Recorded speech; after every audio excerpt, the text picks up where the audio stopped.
My name is Amelia Reed, and I'm 33 years old. Last week, I lost my husband, Ethan. He was only 35. One moment, he was fine, then suddenly, he was gone. A heart attack. My whole world fell apart. At the funeral, I stood alone. My black dress felt too tight, not because of the fit, but because of the pain. My hands shook as I held white lilies, Ethan's favorite flowers. He used to bring them to me every Friday. But the worst part wasn't just losing him, it was realizing that my own parents didn't show up. No call, no message, nothing. That night, my younger sister, Haley, sent me a picture from Hawaii. She was on vacation with our parents, holding drinks by the beach. The caption read, "Nothing like a family vacation to heal the soul." Then, she added something that broke my heart. A message just for me. "Mom and Dad said you're useless anyway. At least I'm paying for their whole trip." I sat there in shock. What Haley didn't know was that I had given her my credit card weeks ago. She told me she wanted to surprise Mom and Dad with an anniversary trip but didn't have the money. I trusted her. I thought maybe this would bring us closer. Instead, they were laughing on a beach while I buried my husband. I opened my banking app. Luxury hotel, designer clothes, spa treatments, all charged to my card. I took a deep breath and canceled the card. No warning, no explanation, just silence. Just like they gave me. The next morning, my phone blew up with calls from Haley. Then came the texts. "Amelia, what happened to your card? It's not working. We're stuck at the hotel. They're calling security." I stared at my screen, and for the first time in a long time, I felt nothing. No guilt, no fear, just calm. For once, I wasn't the one being used. Later that day, Haley sent a voice message. Her usual sweet influencer voice now panicked. "Amelia, please, the hotel is threatening to call the police. Just uncancel the card, just for now." I smiled for the first time in days. It wasn't about revenge, it was about respect, something they never gave me. But even then, they didn't apologize. Not once did they say, "I'm sorry we missed the funeral." Not once did they ask, "Are you okay?" So I didn't reply. By evening, my mom finally texted, "You're being immature, we needed this break. Haley has done more for us in a year than you ever did in your whole life." That was the last straw. I looked at the last picture I took with Ethan, us, sitting in the park, eating cheap ice cream. I remembered his words. "Stop shrinking to make others comfortable. You're worth more than they make you feel." So I did something bold. I called my credit card company and reported the charges as fraud. I told them everything, and just like that, the hotel froze everything. That night, I went to bed not just as a widow, but as a woman finally taking her power back. And the storm was just beginning. 2 days passed. I ignored their calls. My voicemail was full, mostly from Haley. Each message sounded more desperate than the last. "You're ruining everything. The hotel won't let us leave. They froze my Instagram payments. Brands are dropping me. Amelia, I'm begging you." I checked her Instagram. Her latest post, a bikini picture with the caption, #grateful with family #Hawaii vibes. But the comments were brutal. People were asking why she was vacationing while I buried my husband. Someone had exposed her, posted proof that she used my credit card. That someone was me. I created a fake account, sent the screenshots to a few gossip pages, and let the internet do what it does best. Within hours, the story spread. Influencer lies about paying for parents' luxury trip, sister cancels card after funeral snub. Her followers were furious, brands dropped her. She tried to go live to explain, but it only made things worse. She cried on camera, saying her jealous sister was ruining her life. But this time, no one believed her. That evening, I got a call from a blocked number. I ignored it. Then it rang again, and again. On the fourth call, I picked up. "Amelia, it's Dad." His voice was cold. "We're stuck. The hotel won't let us leave until this is sorted. They took our passports. Just fix what you broke." I almost laughed. Fix what I broke? Like how you broke your relationship with me? Like how you didn't show up for Ethan's funeral? Silence. Then I heard my mom in the background yelling, "Tell her she owes us, after everything we did for her." That was it. I hung up. Later that night, I curled up on the couch, wrapped in a blanket. The house was quiet. But for the first time since Ethan died, it didn't feel empty. I grabbed a notebook and made a list. Talked to my lawyer about the fraud report. Finish my letter to Ethan's charity board. Start packing the guest room. And at the bottom, I wrote one more thing. Stop letting people walk all over me. The old me would have cried, apologized, and begged for love. But the new me? She was just getting started. 3 days later, my lawyer called. Miss Reed, she said in a calm voice. Amelia. I just talked with the fraud department. They're investigating, and the hotel in Hawaii has filed an official report. Since your card was used without your permission after your husband died, it counts as emotional and financial abuse. Wait, I said, sitting up straighter. Are they taking legal action? Yes, and because your sister used your card for fancy purchases under false pretenses, she could face criminal charges.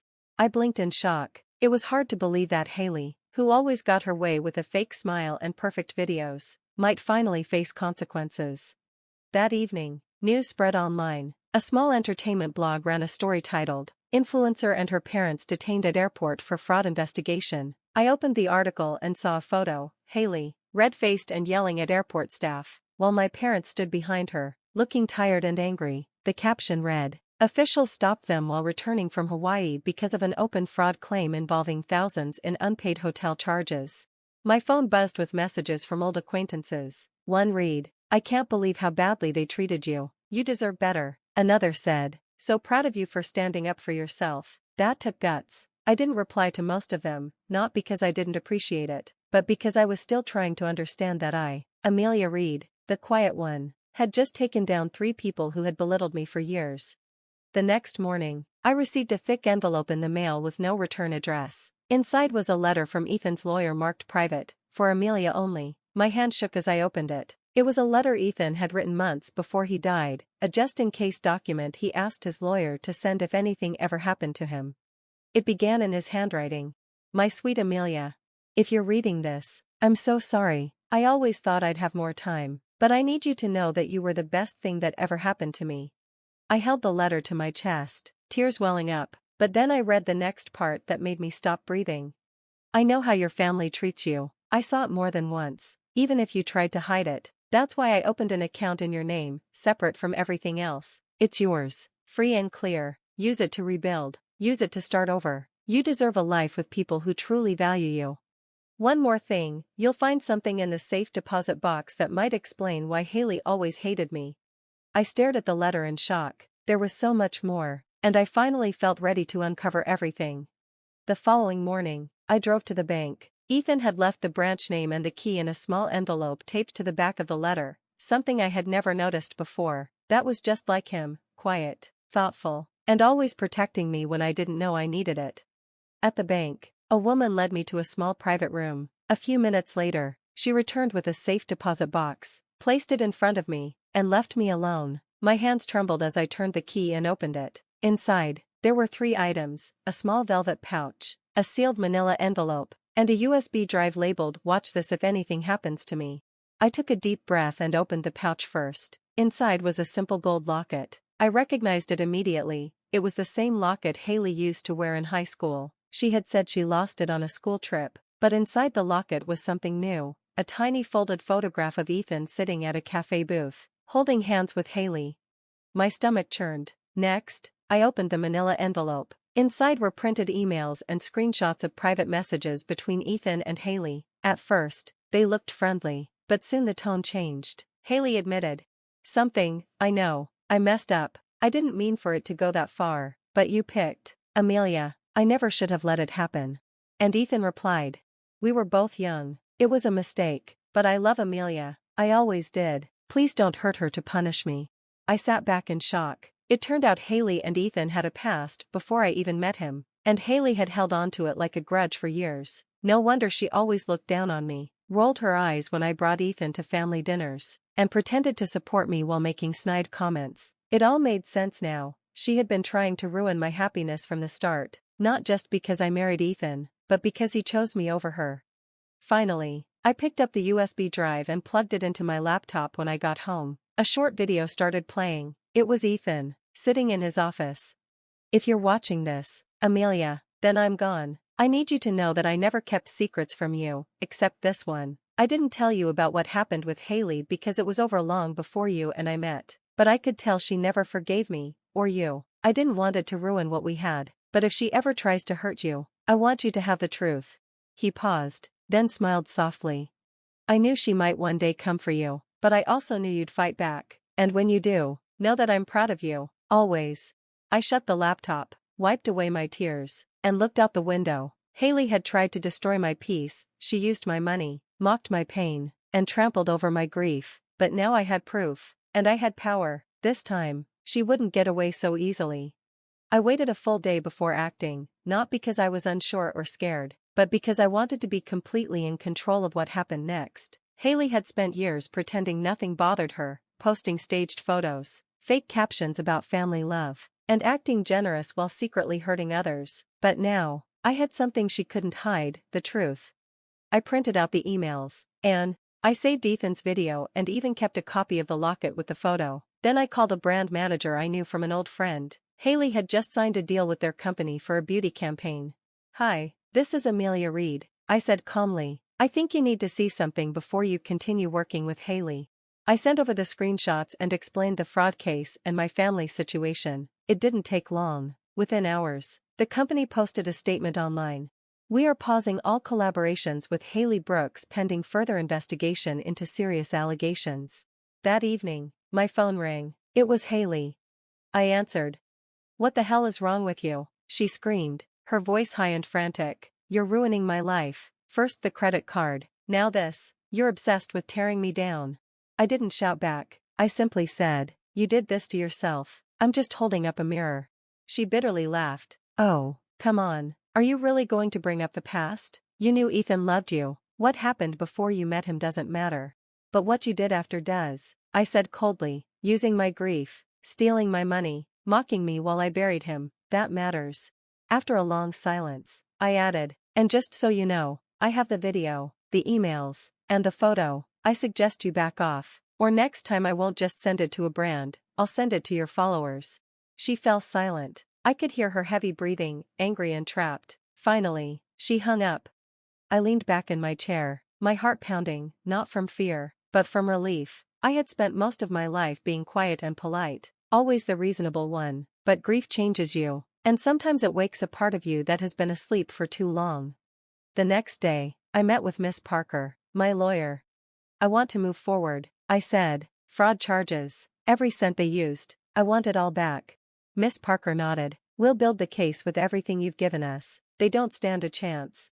And I wasn't stopping there. I had a new plan, one that Ethan would have loved. I was going to start a foundation for widows who, like me, were left with nothing but pain and bills. I would use the money Ethan left to do something meaningful. This time, my name would be on every check, not hidden, not silent, just me, Amelia Reed. Walking into the courtroom didn't feel like the same old defeat. I wasn't a victim anymore. I was standing up for myself. Miss Parker was there, calm and prepared. She handed me a folder. "Everything's filed," she said. "We're charging Haley and your parents with unauthorized use of a financial instrument and demanding full repayment plus damages." "Good," I replied. "I want them to know I'm not afraid of them anymore."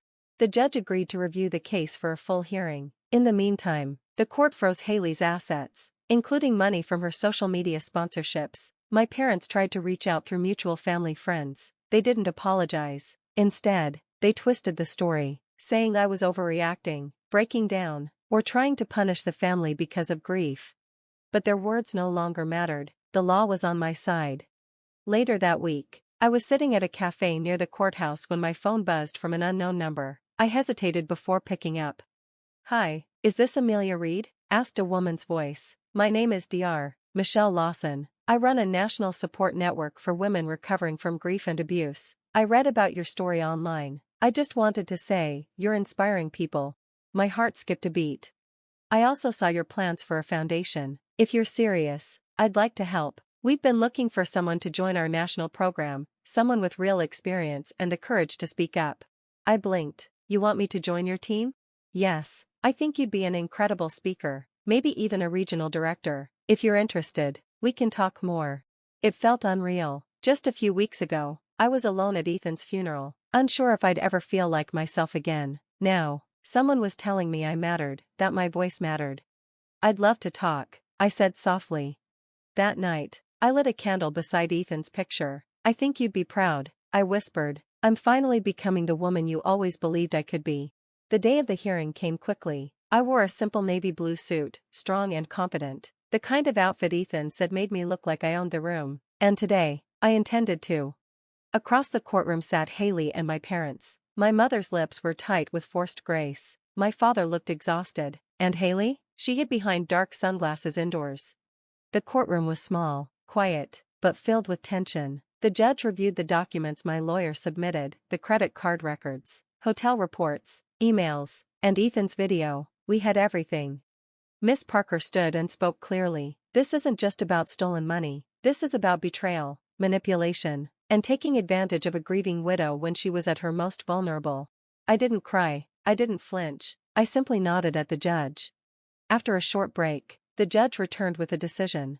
Given the evidence, the court finds the defendants, Haley Brooks, Linda Reed, and Thomas Reed, legally responsible for unauthorized financial use and emotional damages. They are ordered to repay all charges plus an additional penalty of $75,000 to the plaintiff. Furthermore, a formal warning is issued against Haley Brooks for online deception related to her influencer activities. Any future fraud will result in criminal charges. My parents looked shocked. Haley gasped as if she couldn't breathe. I felt nothing but peace. It wasn't about the money, it never was. It was about finally being heard. 1 week later, I stood in front of a small group of women at a local event. Behind me was a banner. The Ethan Reed Foundation, supporting women rebuilding their lives. I spoke into the microphone for the first time in public. Grief doesn't always come quietly. Sometimes, it crashes into your life like a storm, but with the right support, we don't just survive, we become stronger. The room filled with claps. Some women wiped away tears. I knew I was exactly where I was meant to be. That evening, I walked into my new apartment, simple, warm, and mine. I sat by the window, watching the sunset over Brookdale. No more masks, no more pretending. I was Amelia Reed. Widow, fighter, founder, and finally, free. Thanks for watching. If you liked this video, please like, comment, and subscribe for more great stories. Don't forget to tap the notification bell, so you never miss an update. Share your thoughts in the comments, we love hearing from you. See you next time, and take care.